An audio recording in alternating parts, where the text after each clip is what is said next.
In previous video, I have discussed all the fundamental and basic concept of polynomials. In this chapter, I will start quadratic equation. First, what is a quadratic equation? Any equation of the form px is equal to 0, where px is a polynomial of degree 2, is known as quadratic equation. If I am saying px is equal to ax square plus bx plus c is a polynomial, but when we will write ax square plus bx plus c is equals to 0, it will take the form of quadratic equation. तब वो quadratic equation में convert हो जाएगी. अगर quadratic equation में हम variable की value put करेंगे जो कि रियल नंबर के अंदर है और वो वैल्यू उस क्वाड्रेटिक इक्वेशन को सेटिस्फाई करेगी, तो हम कहेंगे कि वो वैल्यू उस क्वाड्रेटिक इक्वेशन का रूट है या उस क्वाड्रेटिक इक्वेशन की जीरो है, क्योंकि रूट और जीरो दोनों एक ही बात है. अब किसी भी क्वाड्रेटिक इक्वेशन के कितने रूट होते हैं स्टूडेंट्स? तो क्वाड्रेटिक इक्वेशन के रूट्स केवल दो होते हैं. वो दोनों रूट्स इक्वल भी हो सकते हैं और वो दोनों रूट्स डिफरेंट भी हो सकते हैं. We are not discussing about the imaginary roots के बारे में हम बात कर नहीं रहे हैं. हमारे जो रूट्स होंगे वो केवल रियल होंगे या इक्वल होंगे या डिफरेंट होंगे. उसके बाद हम बात करेंगे कि किसी भी क्वाड्रेटिक इक्वेशन के रूट्स को कैसे फाइंड किया जाए. उस क्वाड्रेटिक इक्वेशन के रूट्स को फाइंड करने के पास हमारे पास में तीन मेथड है.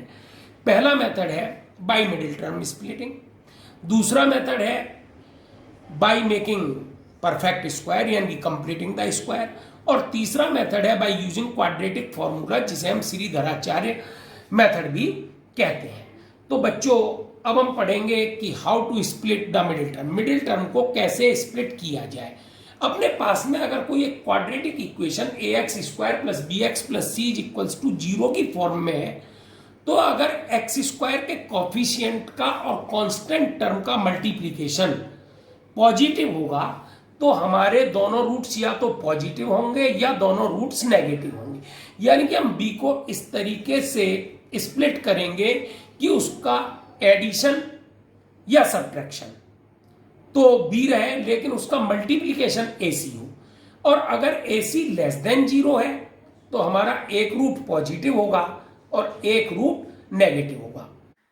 स्टूडेंट्स, अब हम कुछ एग्जाम्पल डिस्कस करते हैं. Example number first, I am taking X square minus 5x plus 6 is equals to 0. The coefficient of X square is 1 and the constant term is 6 and their multiplication 1 into 6 is equal to 6. तो students, इस -5 को ऐसे split करना है कि इसका addition तो -5 रहे और इसका जो मल्टीप्लिकेशन है दोनों टर्म का वो 6 हो जाए. जैसे कि अब एक स्टूडेंट मुझसे कहता है, बोले सर मैंने मिडिल टर्म स्प्लिट कर दिया. मैंने बेटा बोलो कि sir -6x plus x plus 6 is equal. It is wrong. Why it is wrong? Because बेटा -6 into 1 is equal to -6, जबकि मेरा जो प्रोडक्ट है वो +6 है, तो गलत हो गया. अब एक दूसरा स्टूडेंट कहता है कि सर मैंने भी मिडिल टर्म को स्प्लिट किया. मैंने बताओ बेटा कि सर मैंने लिखा है X square minus 2x minus 3x plus 6 is equals to 0. तो बेटा आप बिल्कुल सही है. अब क्यों सही है? क्योंकि -2 और -3 का जो प्रोडक्ट है वो 6 है और -2x माइनस 3x का एडिशन -5x है. देखिएगा, मैथ्स की एक खास बात है कि जो पहली लाइन है वही दूसरी लाइन है, वही तीसरी लाइन है. केवल सिस्टम चेंज होता है, फॉर्मेट चेंज होता है. एक क्वेश्चन है तो जो लास्ट लाइन है वो आंसर है. अब हमने यहां से पहले दो टर्म से x कॉमन लिया तो हमको मिला x माइनस 2 और इससे -3 कॉमन लिया, then x minus 2. Now x minus 2 is common from both, x minus 3 is equals to 0. हम सब ने छोटी क्लासों में भी पढ़ा कि अगर कुछ टर्म का मल्टीप्लीकेशन 0 है तो उनमें से एक टर्म तो जरूर 0 होगी. हो सकता है सारी टर्म 0 हो. तो यहां मेरी दोनों टर्म 0 हैं. x माइनस 2 भी 0 है और x माइनस 3 भी 0. ये x minus 2 is equal to 0, x is equal to 2. It is x equal to 3. If you will put these values in the quadratic equation, put कीजिएगा LHS में 4 minus 10 plus 6 0. This value is satisfying the quadratic equation. Now the other value x is equal to 3. बेटा value रखो 9 minus 15 plus 6, 15 minus 15 0. ये value भी quadratic equation को satisfy कर रही है. इसका मतलब है इस क्वाड्रेटिक इक्वेशन के दो रियल रूट हैं जो 2 और 3 हैं. Now another example, x square minus 5x minus 6 equal to 0. Here the coefficient of x square is 1 and the constant term is minus 6, then multiplication is minus 6. यानी मतलब क्या है, इस minus 5 के को इस तरह से स्प्लिट करना है कि उसका जो डिफरेंस है वो -5 आए और जो प्रोडक्ट है वो -6 आए. अब एक स्टूडेंट कहता है बोले सर मैंने किया x square minus 2x minus 3x minus 6 equal to 0. बेटा wrong. Why wrong? Because -2 into -3 is equal to 6 but my product is -6. अब एक दूसरा स्टूडेंट की सर मैंने भी किया, मैंने बेटा बोलो -6x plus x minus 6. It is right. -6 into 1 -6 और -6x plus x minus 5x. x common plus 1. इन दो इक्वेशन में, इन दो टर्म में आप देखते हैं कि अगर कुछ भी कॉमन नहीं है तो 1 कॉमन है. x minus 6 0. Now x minus 6 x plus 1. Then x minus 6 0 and x plus 1 0. So x is equal to 6, x is equal to -1. अपने आंसर को चेक करने के लिए आप इन दोनों वैल्यूज को इस इक्वेशन में अगर पुट करेंगे तो आपको 0 मिलनी चाहिए, तभी आपका आंसर सही है, अदरवाइज गलत है. तो रखो बेटा 36 minus 30 minus 6 means 36 minus 36 0 means x is equal to 6 is a root of the equation. Now put x is equal to -1. 1 plus 5 minus 6 it is also 0. So we can say कि x is equal to 6 और x is equal to -1 दोनों इस quadratic equation के root है या दोनों इस quadratic equation के जीरोस हैं. Now I will discuss how to find the roots of a quadratic equation by completing square. किसी भी क्वाड्रेटिक इक्वेशन के रूट्स परफेक्ट स्क्वायर बना करके कैसे फाइंड किए जाएंगे, अब मैं वो डिस्कस करने वाला हूं. आइए हम इस कंप्लीटिंग स्क्वायर के मेथड को क्वाड्रेटिक इक्वेशन की स्टैंडर्ड इक्वेशन से पढ़ना ज्यादा बेटर समझेंगे.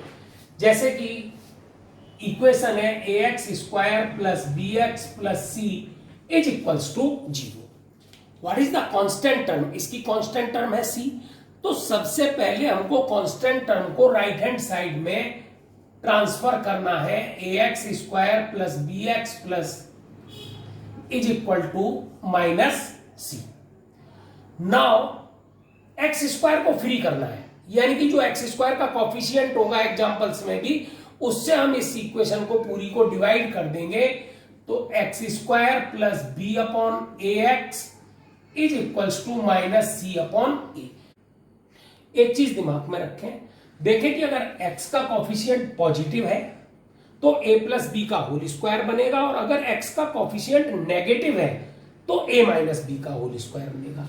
यहां मेरे पास x स्क्वायर मौजूद है प्लस 2 इंटू एक्स, क्योंकि मैंने 2 से किसी चीज को मल्टीप्लाई किया तो बेटा 2 से डिवाइड भी करूंगा. प्लस मेरे पास x स्क्वायर मौजूद है, 2ab मौजूद है. मेरा b क्या है? b upon 2a. तो मैं b अपॉन 2a का होल स्क्वायर ऐड करूंगा. अब जब मैंने लेफ्ट हैंड साइड में ऐड किया है तो मैं इसको राइट हैंड साइड में भी ऐड कर देता हूं.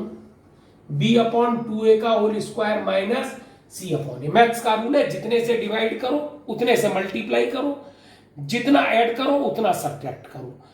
अब हमने दोनों साइड p अपॉन 2a का होल स्क्वायर ऐड कर दिया तो हमारी जो इक्वेशन है इस पर कोई फर्क नहीं पड़ेगा. अब हम बात करेंगे इन तीनों टर्म्स की. इन तीनों टर्म्स को मिलाकर के हमारे पास में तैयार हो गया x plus B upon 2a का whole square is equals to, इसको एक्सपेंड करके लिख लो, B square upon 4a square minus C upon A. Now take LCM, 4a square you will find b square minus 4ac, x plus b upon 2a whole. ये whole square है, तो अब आपको इसका स्क्वायर रूट लेना है. तो x plus B upon 2a is equals to plus minus under root b square minus 4ac upon 4a square का स्क्वायर रूट 2a. अब इस b अपॉन 2a को राइट हैंड साइड में ट्रांसफर कर दीजिएगा, तो minus b upon 2a plus minus under root b square minus 4ac upon, now 2a common, so you will find minus b plus minus under root b square minus 4ac. अपने पास में x की दो value है, एक बार plus और एक बार minus. एक हो गया x is equals to minus b plus under root b square minus 4ac upon 2a, और दूसरी हुई x is equals to minus b minus under root b square minus 4ac upon 2a. यानी कि these are called two roots of the quadratic equation. आप किसी भी question को अगर इस मेथड से सॉल्व करना चाहते हो तो कर सकते हो. अगर कभी आपको ये प्रॉब्लम पैदा हो रही है कि मिडिल टर्म स्प्लिट नहीं हो रहा है, तो इससे कर लीजिएगा. इसको क्वाड्रेटिक फॉर्मूला कहते हैं और इसी को श्रीधराचार्य मेथड भी कहते हैं. यही कंप्लीटिंग स्क्वायर है, यानी कि कंप्लीटिंग स्क्वायर से ही हमको क्या मिलता है, श्रीधराचार्य विधि और क्वाड्रेटिक फॉर्मूला. इसके बाद हम इस पर डिपेंड कुछ क्वेश्चन करेंगे और उसके बाद हम आपको बताएंगे कि नेचर ऑफ द रूट्स क्या है, कि हमारे जो रूट्स हैं वो किस किस तरीके से किस कंडीशन में वर्क करेंगे, वो हम डिस्कस करेंगे इससे अगली वीडियो में.